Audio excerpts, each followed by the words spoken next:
Welcome to the Swim Swam podcast. I'm today's host, Coleman Hodges. Joining us today, he has been named Coach of the Year for Spain multiple times in his career. He has coached numerous Olympic champions, world champions in the pool, in open water, and he is now the head coach, CEO of the Club Natación in Antibes. Today, we're sitting down with Fred Vergnoux. Fred, thanks so much for joining us. How's it going?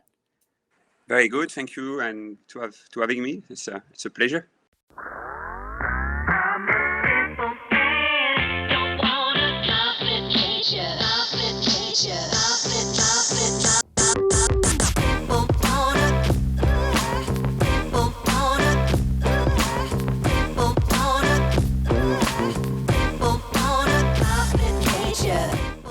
This episode of the Swim Swam podcast is sponsored by Commit Swimming, Swim Swam's exclusive team management software partner. Since 2015, Commit has been providing coaches with swimming's leading workout management software. And now, Commit has team management software too. Commit wants to help you make the switch from Team Unify to a simpler, more powerful solution. Their onboarding and customer service team will walk you through every step of the way. Check them out at commitswimming.com to book your demo today. That's COMMIT swimming.com. Absolutely. I'm really excited to sit down and chat with you. Of course, the biggest story for you, for swim fans at least lately, is you working with three-time world champion Summer McIntosh this past summer. Was it 3? Is it 4? It's 4. It's 4. It's 4 gold medals and a bronze, 5 medals at the World Championship about a month ago. It's been amazing. Just didn't really imagine that could happen, to have an adventure with Summer from January when she came up to altitude for the first time to train with us, and then obviously the success that she had at the World Championships and everything in between has been absolutely I would say, if I got to pick up one word, probably learning experience, learning process. She gave a lot to us. I think we gave a lot to her as well. But personally, as a coach, it was good to be back on such a high demand from an athlete, and it was very exciting. Yeah. So let's dive into that a little bit. Just first off, how did you first meet Summer, and how did her coming to the altitude camp end up happening in January? Yes, so Summer, she had some contact with some of the swimmers here in Antibes, and then during I think it was in November, I was in touch with John Atkinson, which is the boss of Swimming Canada, and John and I go back a long way because I coached in the UK from 2004 to 2008, and he was there in charge of the junior program, working very closely with Bill Sweetnam. Bill was the technical director at that time. So that's when we met. And of course, John knew that I used training attitude for my preparation. So we spoke about the possibility to have Summer. Then I met with a coach, with Brent in Budapest at the World Short Course, and that's when we decided to get Summer to get Summer to come up, and she came on the 5th of January. She actually arrived before us, so she was there first at the center, and we did the first training session on that Sunday night. For 3 weeks she was there with us, so that's how the relation started, really. Yeah. In those 3 weeks, what did you notice about her as an athlete, as a trainer? Just what did you see initially from her? Well, initially I kind of knew her from the coaches that she had before, especially with Ben Titley, because again I was pairing with Ben in the national team back in the days. So I kind of knew that she was very consistent in her training, and she was very fast in training, and that was the case. I think everybody would agree, the swimmers here and that train with her, or all the staff that saw her in action, would agree that a consistency is something very pretty amazing. You get every single week 10 session out of 10 where she's good at. There's no going down. There's no, adaptation. I think it was the first time she did a 3 weeks camp, and for sure she was, struggling at the beginning, but adaptation was very good. I am pretty lucky, to be honest, because I work with some of the sports science here in France that were there with us, and when we go to altitude, I just really love it because it's a little bit of a science project where we measure a lot of things, and it goes from the sleep, from the recovery, hydration, and we do some testing in the water. We do monitor every single session with heart rate, and we monitor, a lot of parameters, and so that gave me kind of like a bigger picture of her and how she coped with the training during the week, and how she recover when we have an afternoon off, for example. In that case, we did recover on a Wednesday afternoon. So how she is on the Thursday morning, what happened when she has an afternoon off. And she was very, very, very good. And she is very good with all the details, what I call the invisible training. When you work with the swimmers, in a camp, you spend more time with them because you have breakfast with them, lunch, dinner, spend a bit of time before the session, after the session. But you could say, they swim twice a day. So let's say there's 4 hours in the pool. We can exaggerate a little bit. Let's go 5 plus an hour on land. So that's 6 hours. There's still 18 hours where they have to do a lot of things, And that remind me, actually, now that I'm talking to you, I'm thinking about Mireia Belmonte. I coached Mireia for almost 12 years in Spain, and that's something that she was very, very strong on. She said, for me, the difference between good swimmers, fast swimmers, and the top swimmers, the elite, is the self-discipline and the self-discipline. So I asked her, how do you define, what's the definition of self-discipline? And she said, well, that's what I do when I'm not at training. And Summer is very good at, doing a lot of sleeping early, managing our recovery as much as possible. So if we had a little bit of a break, for example, like an hour rest before lunch, then she would recover. She was asking me to organize some training, some session with the physio twice a week. So massage on a Wednesday, massage on a Saturday night. So everything was very, very well organized. And not only she's very good in every single session, but she's very good at what she does outside of training. Wow. I mean, yeah, that's fascinating. Just especially for a 3-week stint like that, to have every little piece of it managed, organized, and like you said, having the self-discipline to stay on it for the whole time. Absolutely. And the fact is, she came to an environment that was totally new for her. She came to the unknown. First of all, she came to France, so she had to travel. She went to a place that she never been before. We were at 1,850 meters. I gotta be right, that's the exact altitude. We also did 3 times per week. We went to cross-country skiing, which she never did. I was like, for sure, coming from Canada, to skate and ski. And she was like, well, I never did that cross-country thing. The reason why we do this camp in January, and I've done that for, I think I'm getting close to 80 camp in altitude, and pretty much every January when we go to, I know it's pretty sad anyway, when we go to Forum, the main reason is because we can ski and we do cross-country skiing. And all the swimmers that came to altitude with me, most of them never ski before, and all of them when they go, they know to ski. So this is something that I am pretty proud of. My way of thinking is I'm trying to think about the athlete before the swimmer, and that's my thing, and everything that we do on land is very important. And the lead into the World Championship, we did address that, and she started to do things differently in the gym, and she felt stronger, and et cetera, et cetera. So, outside of the pool for me is very important. But I think there's nothing closer than swimming outside of the water. Well, the closest to swimming, I would say, it's the cross-country skiing. So, so we will lift on Monday, Wednesday, Friday, and then we ski on the Tuesday, Thursday, and Saturday. So after the morning session, jump on the minibus, drive up the mountain 5 minutes, and then we had between an hour and an hour and a half. This time I had a friend of mine with a teacher, cross-country ski teacher. So he came with us And then give some tips to the guys. The technique very important. You use your arms and your legs, very similar swimming. And then it's pretty funny because the first session I go with them and I kind of show up, like I'm there and showing off, skiing and kind of like the best. And then by 2 weeks, then it just fly and I'm just like so out of shape. But it's good fun, and it's good to do something outside of swimming, And it's good that they see the coach, on the ski, and it's we go skiing. Yeah, let's go. So,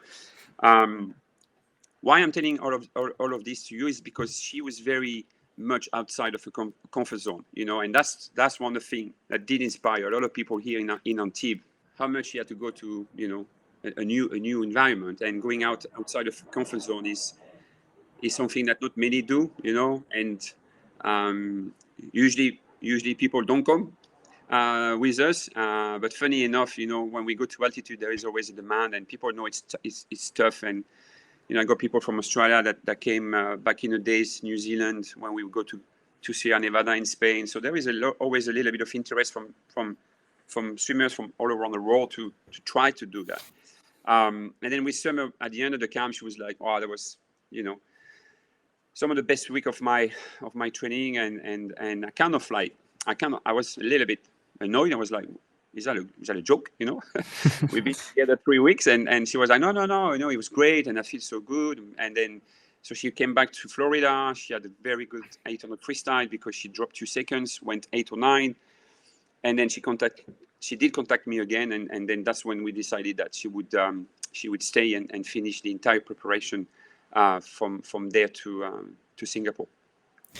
That that's also fascinating. And so when she did come back to Antibes, what did you see from her? You had kind of seen her initially for this 3-week period, but then the world champs for preparation, especially with these really lofty goals that she had, winning 5 gold medals, working in the 800 freestyle.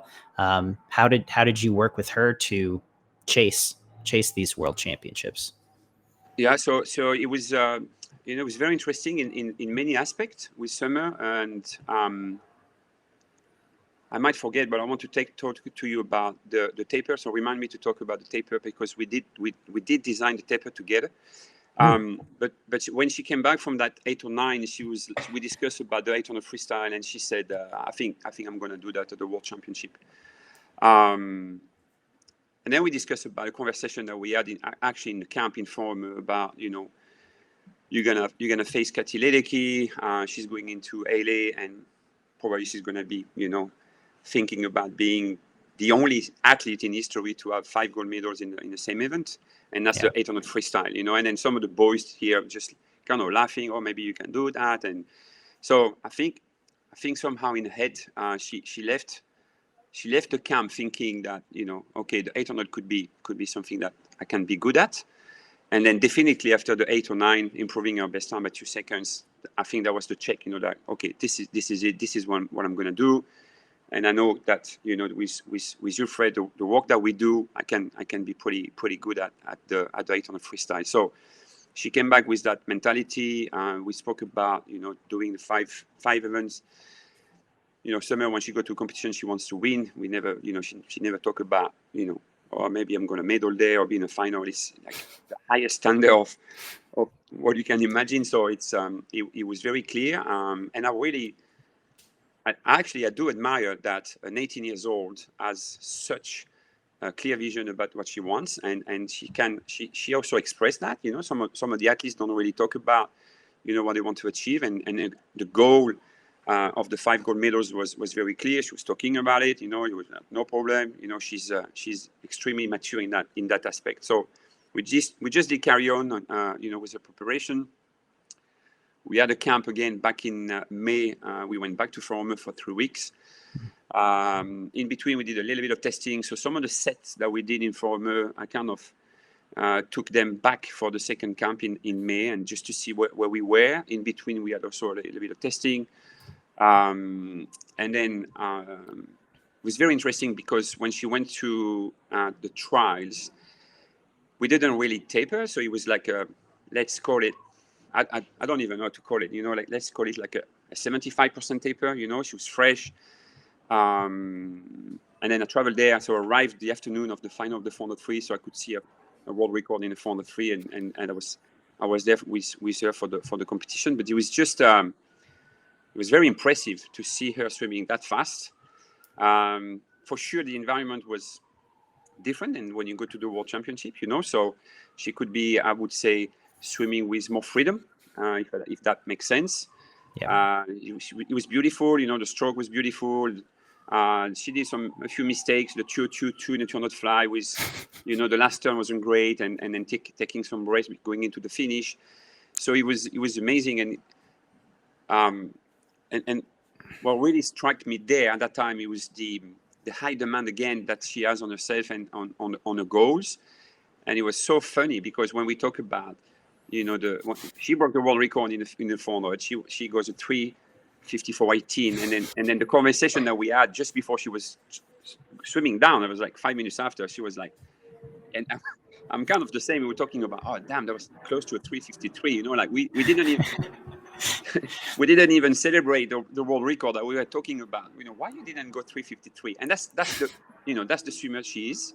Yeah. That's the athlete that she is. That's the person that she is, with super high expectation, and that's also the coach that I am. And then again, I'm back to Mireia, because Mireia was very, very much very important for me in my career. And Mireia she was telling me, Fred, you're never happy. I was like, no, I'm always happy, Mireia. She said, no, I know, but you always want more. And I said, the day I'm going to be satisfied is the day I need to retire, and then do something else. So this is probably one of the reasons why Summer and me, we did match from day one, because I was, demanding on every single session, and demanding on her, and I am demanding on my swimmers. And then she came back from the trial. She had about a day off. I did yesterday. I was actually thinking about her, about the 200 freestyle. The plan that we had was to race.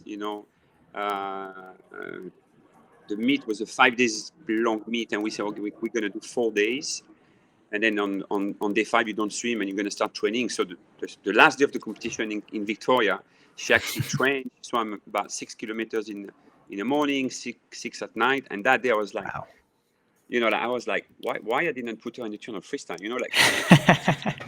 So that's pretty stupid. But again, that's the plan that we decided together. And then one of my things is, when you decide on a plan, you stick with the plan, and then you can judge, and you can evaluate, and you can reevaluate and move on. So that day, instead of swimming the 200 free, she was training. But maybe next time she'll do something different. Yeah. I mean, that was just that Canadian trials that Summer had was maybe, we were talking about this, like one of the best single meet performances in history. And like you said, it was like she was fresh, but she wasn't super rested. I mean, did that just speak to you about the athlete that Summer is, that she doesn't even need to be, fully prepared or fully rested, and she can go to a meet like that and have historically one of the greatest performances ever? Yes, absolutely. And it's a reality.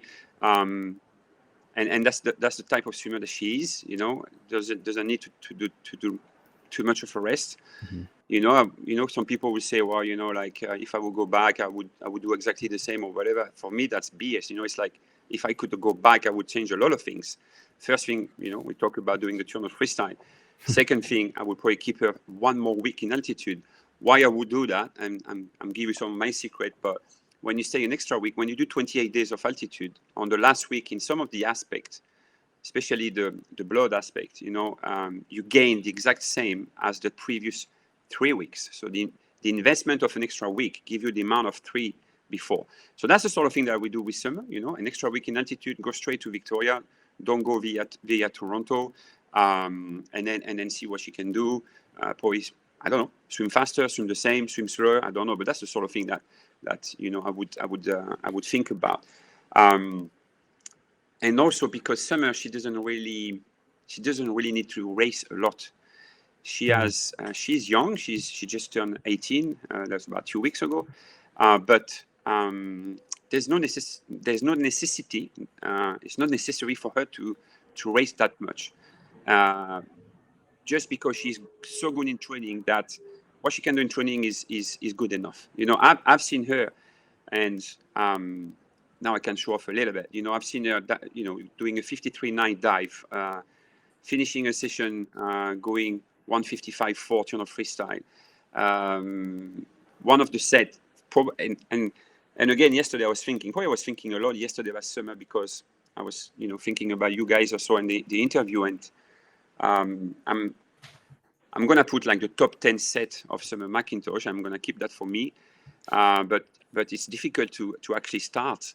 Where do I start? Because I've seen things. She did a set with one of my boy, Marc Antoine, who got 2 medals at the open water actually, and they were going 303s, 300 freestyle long course from a push. I think I did that 6 times, and the last one she almost broke 3 minutes in training.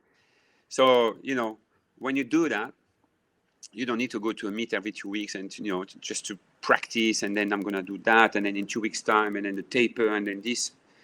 It's all done in training already. So the concept of racing with summer changes a little bit. From a coaching perspective, it does change. While she was training, some of my swimmers would actually race. So we had the lead into the World Championship. Here we have a lot of swimmers from the World Aquatic Program. So we had 28 swimmers going to World Champs. 6 of them open water, 22 of them going in the pool. And what we did a sequence of the Paris meet in May, then we had the French Nationals, and then we had the World Championship. So we had 3 competitions, 1 competition per month. That's the plan that we did design, and the choice that we made as coaches, and it was very successful for all of them. Summer didn't do that. She had the trials, and then she just trained straight into Singapore. So again, this is something that defined her and that described a different need. She needs things differently. Yeah. Do you feel like you had to adjust, especially from trials to world championships, just to find the balance of how much maybe like quality she was doing in practice? Do you ever do race simulations or suited practices where you kind of had to find the balance there for her, because Yes. she had such a flow with training? Yes. So we kind of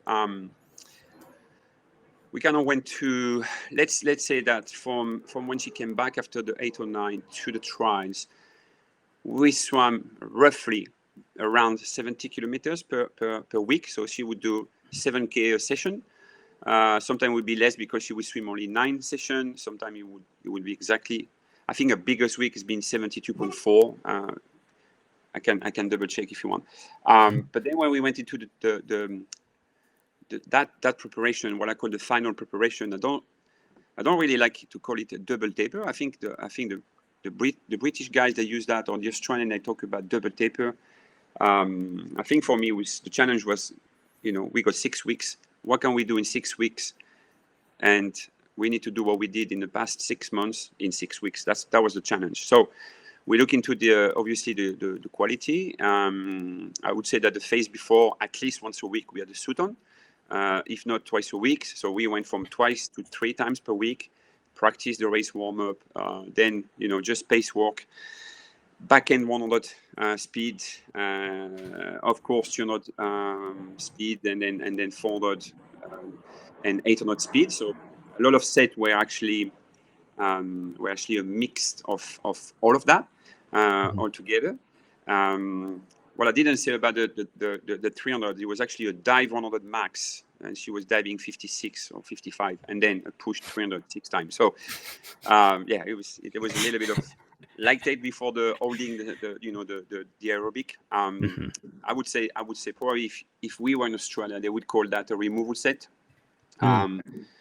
So this is what we look, and then what I did was from 6 weeks out, and 4 weeks out, 2 weeks out, and then the last sort of testing, just customize the set. And what I wanted to say to you, which is something that for me has been amazing with Summer, is when we left for the camp in Japan. We had 2 weeks before the World Championship, and we had a lot of communication regarding the key set. We call that the key set. So I would write down 3 sets on a piece of paper, and then I would say, this is for tomorrow. So she had the evening or the day to think about, the night to think about, and then we always came up with a set number 4, and the set number 4 was some of what Summer would expect to do and would like to do. And then it was, a conversation between her and myself. There was things I was like, this is not negotiable. That, I don't know. That 3 100s on 130 best average, we will not change it. Okay, but that 450 is there. I think I could do fly, and then I could do medley block, and then I could do freestyle. Okay, let's do that. We decide. So she would take ownership on the set. She would take ownership on the final preparation. She would take ownership on the taper. So, and that was something very, very good that we did share together, and that I think also explained why she was very successful, because it was not just Fred telling me do this and I do it, and a lot of swimmers are like this. But to have the conversation again with someone who's just 18 years old, and yes, she's already 3 times Olympic champion and world record and such, one of the best, if not the best female swimmer at that moment. It's something that it was very, very deep for me as a coach to have this moment. So we did that leading into the competition. The last set that she did, it was on a Tuesday. It was exactly a week before she swam almost the world record in the form of butterfly. But we looked into that, and we did a few broken 200. For the first time in my life as a coach, I saw someone going a few times 27 fly from a push, and I was very proud when Mireia did 28 from a push back in 2016 before Rio. But this was to a new level. It was very amazing to see Summer doing that. But then the last thing that we did together was the day before the competition. We sat down. We actually were in it wasn't in the lobby of the hotel, or it was close. Anyway, in the hotel, we sat down, and I had my computer, and we designed the weekly plan. And this is where you're going to rest. This is the time of the bus. We went into a lot of details, because that was for her. It was very important to know exactly what. That's also what I do. Sometimes I'm maybe a little bit over the top, with the details, but. It was exciting to plan the week ahead. This is where you're gonna rest. Maybe you don't. Maybe that session you don't go to the pool because it's 20 minutes on the bus. You can swim at the pool. Put the physio there. Blah blah blah. It was all customized, and then we were like, here we go. That's it. This is a time to have fun.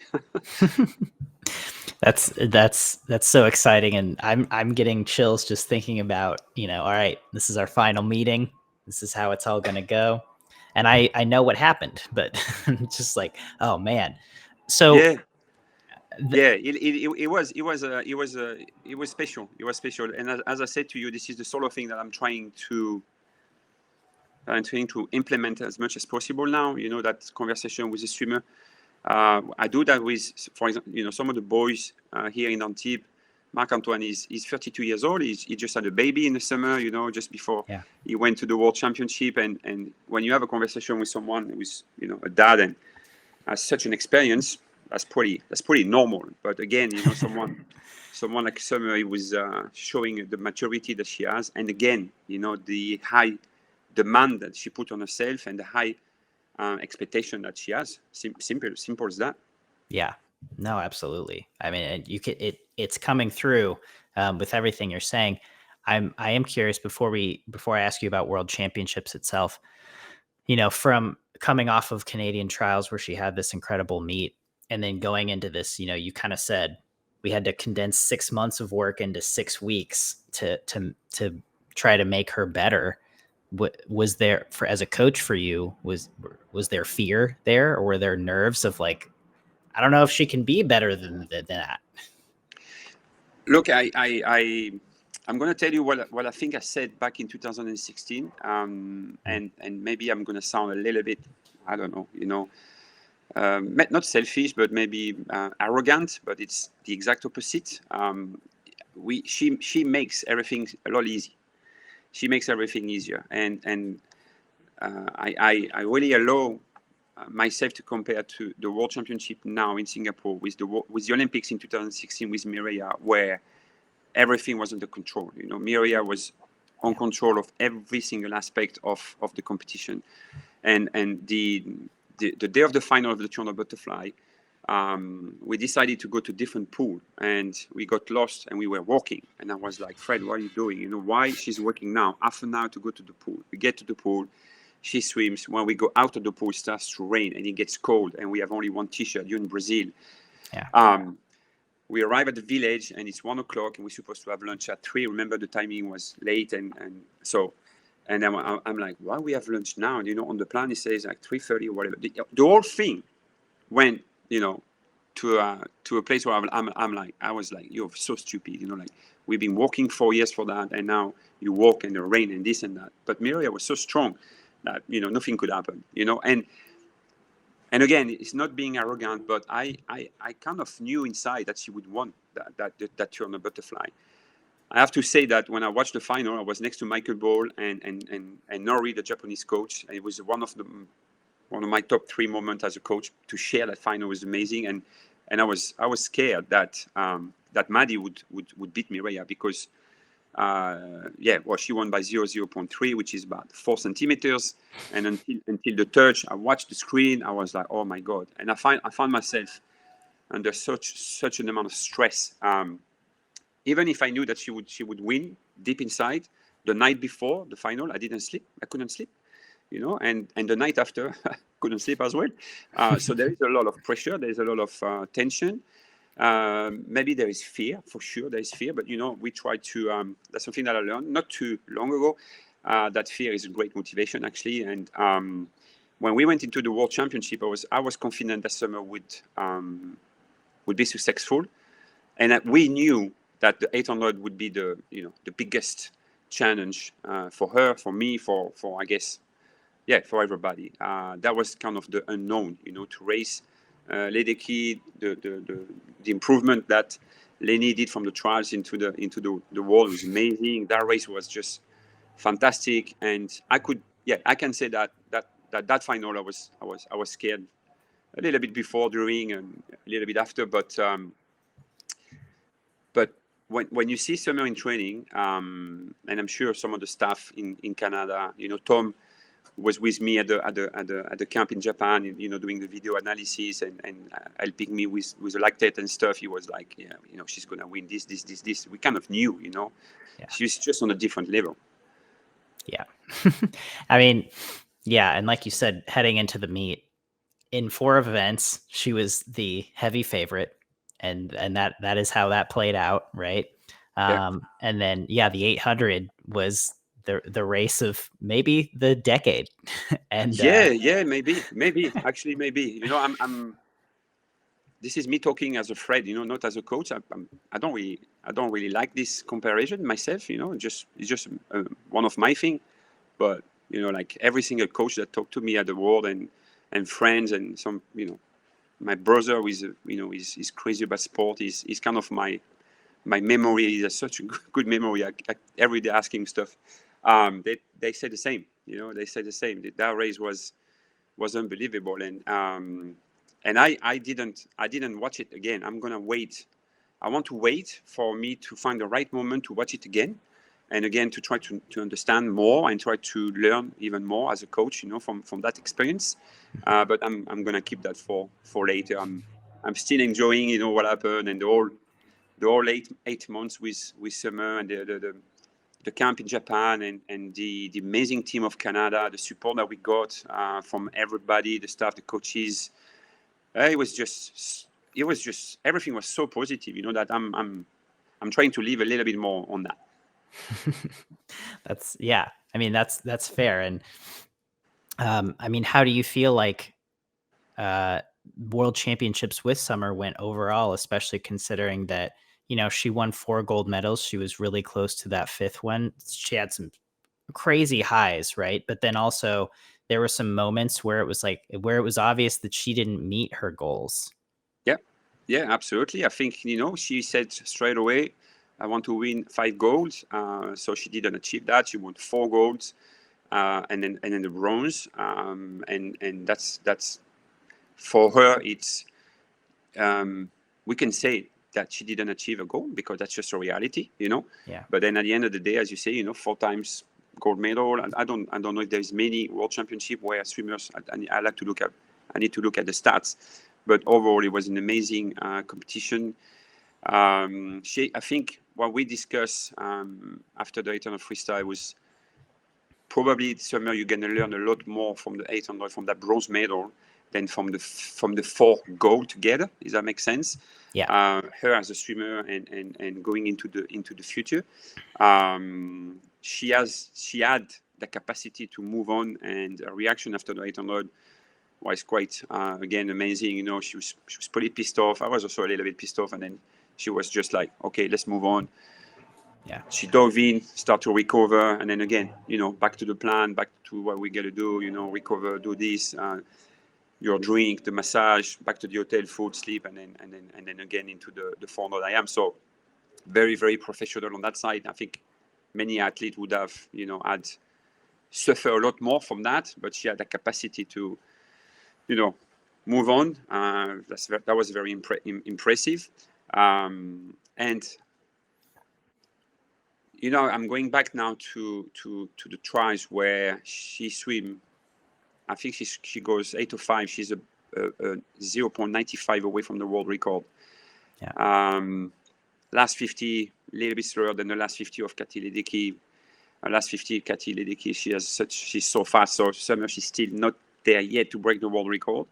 But that makes me think a lot. Like 8:05 swimming on your own. Ledecky world record swimming on her own.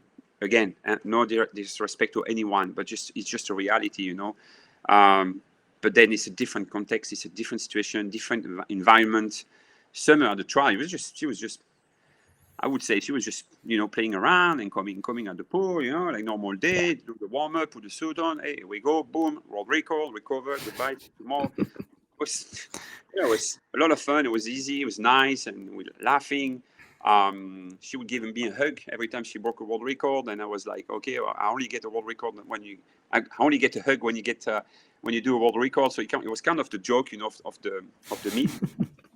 But then when you get to the world championship, it's different, because the good thing about swimming, that's probably one of the many aspects of the reason why I'm a coach, is the most important I arrive at the end. So the last competition is the most important, Yes, you got to go to the trials to qualify or whatever, but at the end of the day, the trials, world record for summer, one of the best meet ever. But you can ask yourself the question, does it really matter? It does in a career, and she's, she makes history in swimming, and swimming is moving on, etc., etc. But the expectation is not at the trials, it's at the world championship, and that's where everything is a lot more challenging. And then especially the distance race, when you race together, a lot of things change. We had the plan.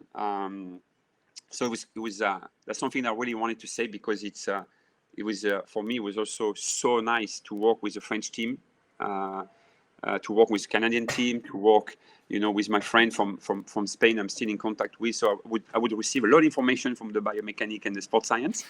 And then, so I had Tom from Canada working on the turns, and then Robin was trying to give me some information about the way Ledecky would race. And we look into some patterns that she has when she does the 800 and the 400. So we took also a 400, and then we try to see what could happen in 8. And then the guy from Spain is amazing at projection. So it would give me some sort of statistic about what's going to happen in the final, kind of like see a little bit in the future. And then me as a coach, I had to deal with this and provide a little bit of information to Summer, not too much, enough for her to have a plan. And the plan that we decided was for her to go out and to lead the race, which from the beginning she didn't. So that's why she was pretty upset when she came out. She said, "Yeah, I didn't swim my own race, and that's just, the race was I guess the race was controlling Summer, but sometimes you win and sometimes you learn, so it's all good." I like that phrase. Sometimes you win, sometimes you learn. Yes, and again, I repeat myself. That's what I said to Summer. You're gonna learn a lot more from that 800 freestyle then 4 goals together. You might decide to stop the 800 freestyle forever. I mean, maybe it was the last one. You might decide to say, okay, to be good in the 800, I need to do the 1500. I don't know. You know, it's up to her. Now it's her. You know, it's her career. But she could be the one going under 8-minute long course, and it's not a big statement that I'm making. It's just because I've seen her for 8 months in the pool. She will one day, and I hope it's going to be next season for her, break the world record in the 200 butterfly, and I think she could be the first one going under 2-minute long course. Personally, I would love that, especially that, you know, having Mireia going 159 for the first time in history short course. That would be pretty sweet, you know. So there's a lot more to come, Mm-hmm. I am curious about your thoughts on Katie Ledecky this season, because truly it was one of the greatest moments I've ever seen in swimming to have her break that 800 world record in Fort Lauderdale at age 28, you know, or 27. You've worked with a lot of great distance swimmers, male and female.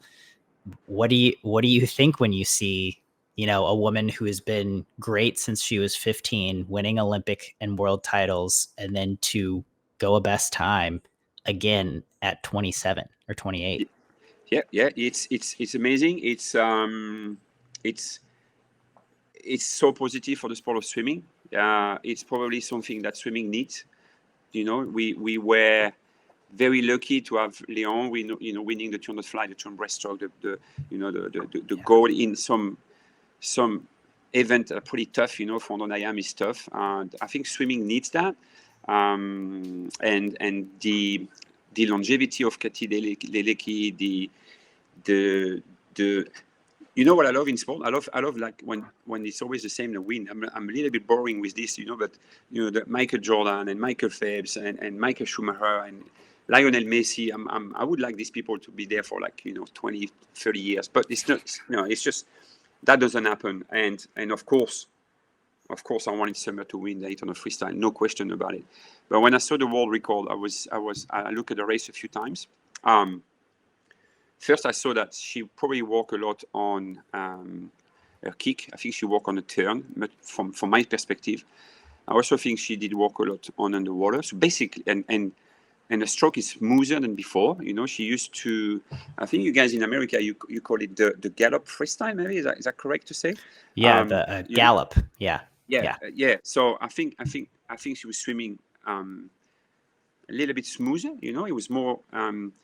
The propulsion of her freestyle was more efficient, in my opinion. Mm-hmm. So I imagine there was a lot of work done into the skills, not only just, you know, going up and down the pool and try to swim as fast as possible. So they did an amazing job on technique, you know, and again, you know, the stroke, the kick, the head position, the breathing, the turn in, out, and then to go 28 on the last 50. That's very, very impressive. And I think it's necessary that people do that. You know, we need people to do that. You know, the more world record, the better, because, you know, it just pushed the bar up and up and up and up.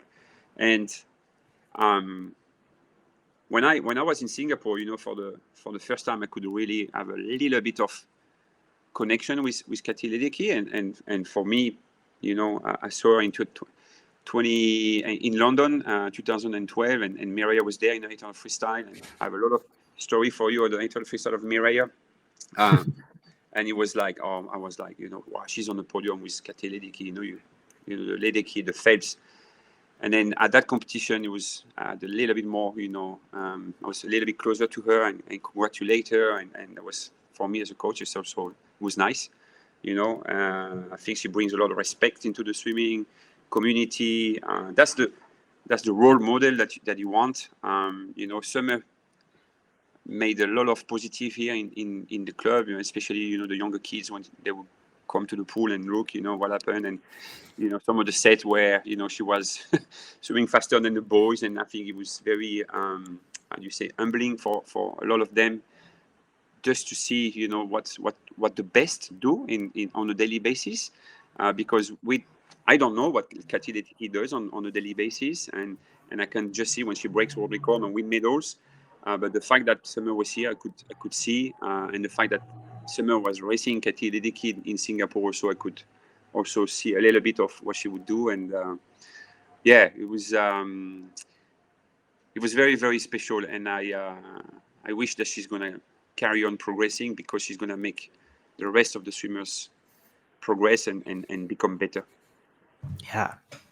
Yeah. I mean, it was great to see as a swimming fan, and I love your perspective on that our sport needs that, right? It's Oh yes, good. It's absolutely, good to have absolutely. champions. Yes, and I was after the 800. I was just when they touched, I left, and I went to congratulate Nesty.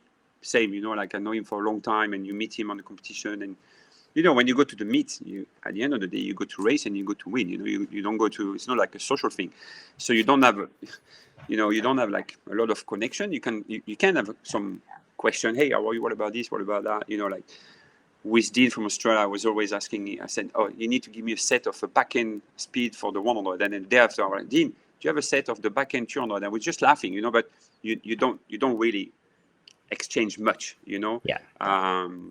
But for me, Anthony Nestle, the one on the butterfly, and I was a small kid, and then you're on deck next to him watching the final, and it's pretty, it's nice. Yeah, no kidding. And that is the case, right? It's like you're there to do your job, and you interact with all these people who you're like, you're really interesting. I would love to get to know you. Love to, yeah, get a beer, get a meal with you, and Yeah. like sit down and pick your brain. But often that's not the reality. No, it's not. It's not. It's a swim meet where it's about business. It's not about Yeah. So in your time working with Summer, now that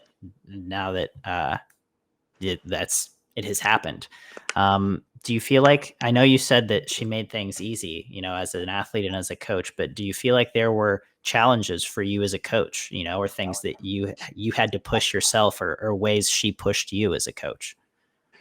We didn't really well, in terms of challenges, it was challenging every single day. So the challenge that we took on together was to work on the skills, and we started in January. We had 2 sessions per week working on a breaststroke, and the entire duration of the 8 months, the breaststroke was going very, very good, and sometimes it was not too good. It was pretty good at some competition, not that good at some competition. So it's still something that she's gonna improve a lot. We also good. That's the feedback that she had from the 8 or 9, that she could be better at the kick. So we started to kick, not more. Personally, I think I should do more kicking in training. Myself as a coach, I know, but it's just so boring. Like I'm sitting. Anyway, that's my thing. But so what we didn't do more kicking, but we did more fast kicking. So we just changed the interval. So short course, I'm talking short course, meters, not yards.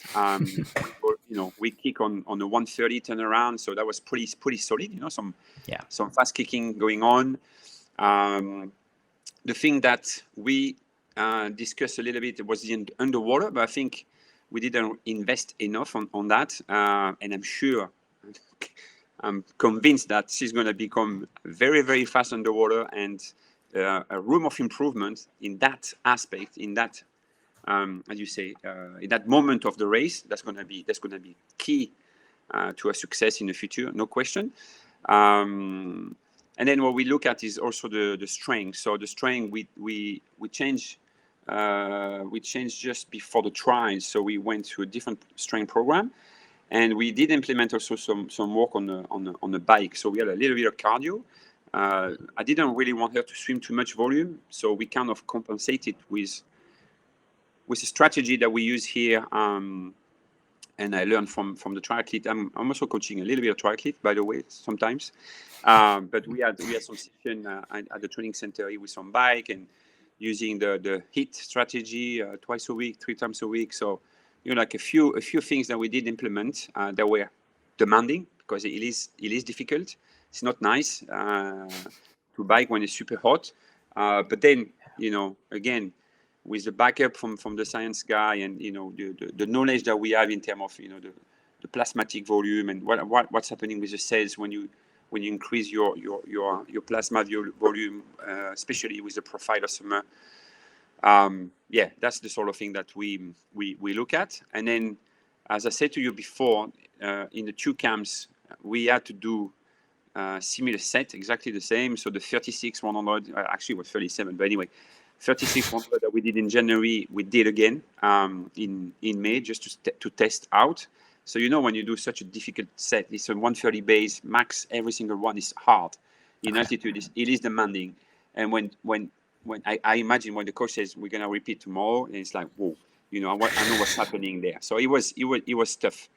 And then there's in 2 occasions we had to sit down and we had to talk about, kind of like, stepping back a little bit and go back to why we're here. Why are we in altitude? Why it's so difficult? Why I am so tired? Even though, as I say, and then that would not change. And that she was just amazing in every single session. But she also had a little bit of moment where she was like, "Whoa, are you sure, Fred, we are going the right way there?" I was like, "Yes, that's the plan. We stick to the plan. This is what's going to happen tomorrow. This is what's going to happen the day after. We finish the week. We got 1 more week going into etc. etc." But there is moment where you get to do the coaching job, and it's something that Mel Marshall always says. We coach human being. We don't coach swimmers or machine and that aspect is probably the most important. At the end of the day, I could give you all the training session that Summer did, or the key set or whatever, but you don't know how we did manage that. You don't know why we did on that moment, how she was feeling on that day. Did she sleep before? Did she take a coffee before? No coffee? Whatever. So many parameters. If it's hot, we did struggle a little bit in at the end of June, beginning of July, because we had the heat wave here in France. And even though the pool is all top pool or whatever, there's a moment where it came up a little bit. It was hot, so that was, for me, I was a little bit worried there. I was like, oof, if the pool stays hot for too long, then we are in trouble. But lucky enough, it was okay. But again, we go back to what Bill Swindam says. The key to success is the relation between the athlete and the coach, and that's for me, that's 100% the explanation of the success of Summer. It's just because we had that relation, and she did trust me, and I did trust her, and I did everything I could for her. I got some crap from some swimmers here, and one swimmer came and said, "Yeah, you don't care about us anymore, blah blah blah," and that was, when we went into the World Championship, I had a meeting here at the pool, and Summer was there, of course. And I cannot say, look, you know what's going to happen. Some swimmers are going to step up to their expectation and to the level of the competition. Some swimmers are going to do the same as you did at tries, and then some people are just going to, not be able to compete because the competition is going to be stronger than you guys. And we talk about this, And then at the end of the day, the one were pretty upset of me, giving more attention to Summer, were the one that didn't really compete well. So. It is something. It is pretty strong what I'm saying now. It is, but it's a reality. It's not for everybody, and that's also something that created that such a strong bond between her and myself. And maybe without knowing it, we were together. We kind of protect each other from the rest. Going into that competition and just stay in that bubble. And the reason why I say that is because I learned that from Mireia again back in Spain, and she before the Olympics in Rio, she said, "Fred, I need to have a meeting with you." It was the night before the day 1 400 medley where she got a bronze medal. She said, "This week, I need you to be with me, every single day. I want you to be with me." She actually said that way, And I said, "Okay, yeah, but you're not the only one in the team. I got more swimmers, blah blah blah." She said, "Yeah, but I need you 100%." So I was like, "Yeah, don't worry." And then you leave the meeting, you're like, how I do that, And then later after I got, I had a very good conversation with one of the swimmers that felt that also maybe I did left her on the side in that competition. I also explained to her that she wasn't very prepared and she wasn't, involved in the final preparation as much as. hence my focus on people that want to perform, blah blah blah. But it is difficult. That's, I mean, I feel like as a coach, that has to be one of the bigger challenges, just, regardless of who you're coaching, right? It is managing athletes and giving them the attention they feel they deserve versus maybe the attention that you as a coach feel that they need. So how are you moving forward, without Summer on your team? How are you moving forward now with Antibes, and how have your focuses kind of changed heading into this season? So what I want to say is that when Summer came, I knew that it was for one moment of my career as a coach, and I said that I was the guy in between, from the coach that took her to be 3 times Olympic champion to now Bob Bowman, and she's in the best hands possible. So I really wanted to learn as much as possible from that experience, and I wanted to give myself 100% to that preparation. As I said to you, some of the swimmers didn't understand that. Marc-Antoine, I had to meet. I met with Marco, and I said, Marco, I'm not going to go to the open water. I'm going to be in Japan with Summer. And he was like, yeah, no problem. As I said just before, some swimmers didn't really understand that and were pissed off with me.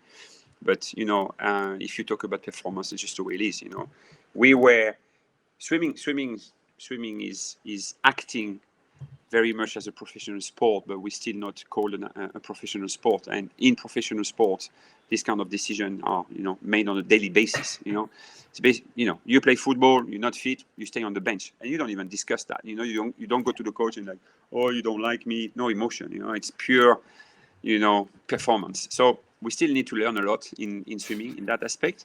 I was lucky that World Aquatics helped us, Antibes, to bring my assistant coach here to be with me. So we had 2 coaches from Antibes there in Singapore to manage all the swimmers. Again, the support from Canada Swimming was amazing, and they made my life very, very easy. So that was great. And now we're just back into the season. Sorry, we still have the World Aquatic program going on. We might have 25 or 26 swimmers coming from 25 or 26 different countries. This is just amazing. This unique setup going around. We have the open water guys. We have the distance pool guys. We have a group of professional swimmers that come from also different countries. I want to be part of the adventure. And what we do now, we just finished what we call the post-Olympic season, and sometimes the season is different because some swimmers kind of take a bit of time off or going to training late, start in January, and some of them were pretty good actually at the World with a late start of the season, and then some swimmers like Summer full on high objective, and then just carry on. But now what we face us in Europe, we face this is the European season, where actually in Paris, in France, we have the European in August, and then we're gonna have the World Short Course, the World Long Course, and then the Olympic season. So basically, we are again back at the bottom of the mountain, and I really love this metaphor about going the camp base, I call it. And so we're gonna go to one level, and the good thing is we also have the Commonwealth Games going on. So this is in Glasgow in July. We have Paris in August. And then we're going to start working towards, the short course world and long course world. And then this is the Olympic season. So everything is going to go pretty fast. We are working with swimmers and talking to the swimmers about this long-term plan. For them, sometimes it's difficult to project. And when the coach talk about, in 3 years, it's like, whoa, I don't even know what I do next month. But it is a reality, and we're talking about Summer, Texas, Bob Bowman, Michael Phelps. I think at least once a week I talk about the Beijing Olympic preparation for Michael Phelps starting in 2003, a year before the 2004 Olympics. And we all see on the social media when you discuss about swimming every day, and that's the sort of mentality that we try to build here. We have a very traditional club. We had Alain Bernard, Olympic champion in one freestyle, is from Antibes, and Frank Esposito's Olympic medal in 200 butterfly and broke the world record, and he's from Antibes, and Romain Barnier, who went and spent many years in Auburn with Fred Vergnoux, they come from Antibes. So we really want this place to carry on and be innovative and carry on getting medals. I said to Summer, when you get your world record, please send me a copy, and we put that into the corridor behind the office, because we have a few already and we're gonna have more. I just yesterday talked about one of the staff that I'm gonna recruit to work on neuroathletic. I think we are the only club in France at the moment where we work on neuroathletic. So you got the neurofeedback, the neurotraining, and neuroathletic is something different, where you try to train your brain to work on the logical aspect and not necessarily the emotion. And actually, Summer did that this year, and I work with some scientists from Toulouse, from Lyon. So we try to innovate. It is amazing as a coach, as a leader here to do that. We have a project with the younger kids on the fifth stroke. Remember one thing, and this is very frustrating for me, because when I speak about the underwater here, I said, the American, they're the best in swimming, and they don't have 5 strokes. They don't have 4 strokes. They have 5. The butterfly, backstroke, breaststroke, freestyle, and underwater. And why do we need to send the swimmers to America to learn the underwater? That's a little bit of a frustration, So let's try to do that here. We don't. No offense to no one, but we don't need to go to America to understand that underwater is important. You are faster underwater than when you swim. So why would you go fast to do something slow? So. Yes, this aspect, and again the life of the club. It's very important for me, because everything happened here, and I did recruit one of my friends from long time ago. We went to uni together. We went to the military in Paris together. But Damien he came to the world with me this summer. He's in charge of a junior program. We came third at nationals at the juniors, which was big step ahead. So also trying to get the junior to be better, and then hopefully by next year some of them come and swim with me, and just, I guess, normal life of a club already.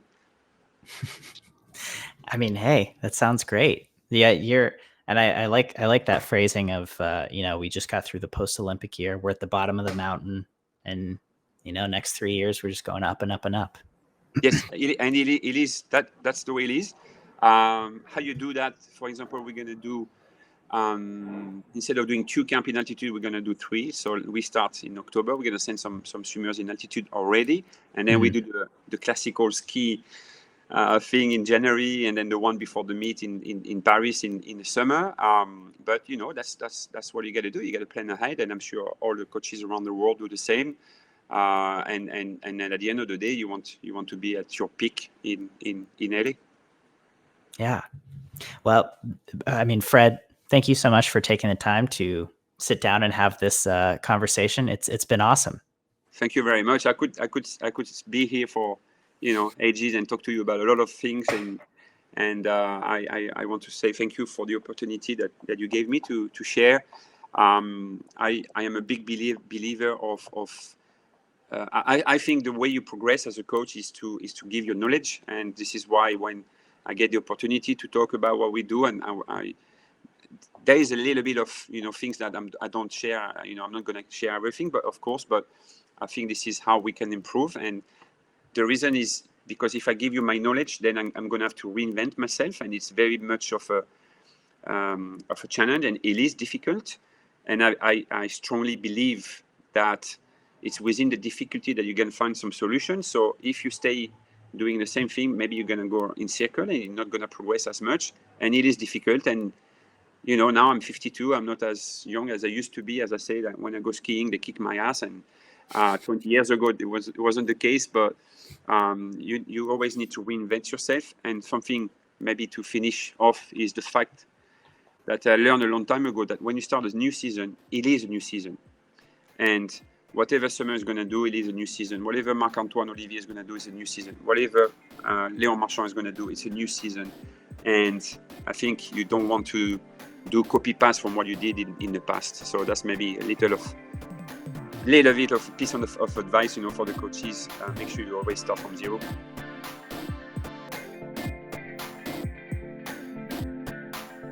You've been listening to the SwimSwam podcast. Stay tuned for new episodes every week. You can take SwimSwam podcast on the go by subscribing on your favorite podcast platform. Look for links in the description below, and be sure to subscribe to our YouTube channel for more videos as well.